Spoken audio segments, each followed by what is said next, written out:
Hi dears, welcome back to my channel. അപ്പോൾ ഇതാ ഇന്നൊരു മടി പിടിച്ച ദിവസമാണ്. 12 മണിയൊക്കെ ആയി അടുക്കളയിൽ ചോറും കറിയും വെക്കാൻ വേണ്ടി ഇറങ്ങിയത്. അപ്പോൾ ഇറങ്ങിയപ്പോഴത്തേക്കും പിന്നെ നൊത്തോലി കരുവാട് തൊക്കും വെച്ച് കത്തിരിക്കയും തക്കാളിയും കൂടെ ഇട്ടൊരു കറി വയ്ക്കും, അതും കൂടെ വയ്ക്കാമെന്ന് വിചാരിച്ചത്. അപ്പോൾ ഈ നൊത്തോലി കരുവാടിൻ്റെ റെസിപ്പി ഞാൻ നേരത്തെ ഇട്ടിട്ടുണ്ട് എൻ്റെ ചാനലിൽ, വേണമെന്നുള്ളവർ കയറി കാണണേ.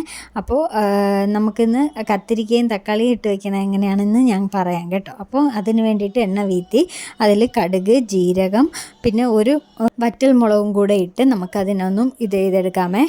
അതിനുശേഷം നമുക്ക് സവാള അതിലിട്ട് കൊടുക്കാം. സവാള എന്നിട്ട് നമുക്കൊന്ന് ഇളക്കിയിട്ട് അതൊന്ന് മൂത്ത് വരണം കേട്ടോ സവാള.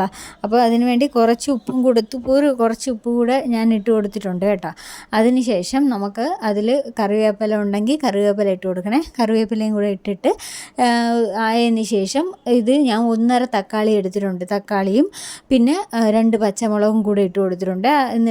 എന്നിട്ട് വേണം നമുക്ക് ഇഞ്ചി വെളുത്തുള്ളി പേസ്റ്റ് ചേർത്ത് കൊടുക്കാൻ. ആദ്യമേ ചേർക്കണ്ട, ഉപ്പ് ചേർത്താൽ മതി. അതിനുശേഷം മഞ്ഞൾപ്പൊടിയും ആവശ്യത്തിനുള്ള ഉപ്പും കൂടെ ചേർക്കുക. ചേർത്തതിന് ശേഷം ഒന്ന് ഇളക്കി അതൊന്ന് വെന്ത് വരട്ടെ. അതിൻ്റെ ഒരു പച്ചമണമൊക്കെ മാറിയതിന് ശേഷം നമുക്ക് കത്തിരിക്ക അരിഞ്ഞു വെച്ചിരിക്കുന്നത് ഇട്ട് കൊടുക്കാം കേട്ടോ. ഇത് ഞാൻ ഒരു കത്തിരിക്ക 4ആയിട്ട് കീറി ഇങ്ങനെ ആദ്യതാണ്.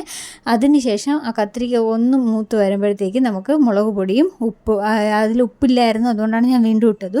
ഉപ്പും കൂടെ ചേർത്തിട്ട് ആവശ്യത്തിനുള്ള വെള്ളവും കൂടെ കുറച്ച് വീത്തിയിട്ട് നമുക്കതൊന്ന് തിളച്ച് വരുമ്പോൾ ഒരു ചെറിയ നെല്ലിക്ക വലുപ്പത്തിൻ്റെ പുളി പിഴിഞ്ഞതും കൂടെ വീത്തിയിട്ട് ഇനി ആവശ്യത്തിന് വെള്ളം വേണമെങ്കിൽ ചേർത്ത് കൊടുക്കുക.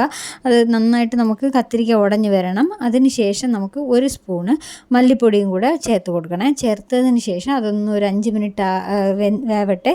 അപ്പോഴത്തേക്ക് നമ്മളെ കത്തിരിക്ക തക്കാളി കറി റെഡിയാവും. റെഡിയായിട്ടുണ്ട്, നല്ല ടേസ്റ്റാണ്. ട്രൈ ചെയ്ത് നോക്കുക. അപ്പോൾ ഇത്രയേ ഉള്ളൂ.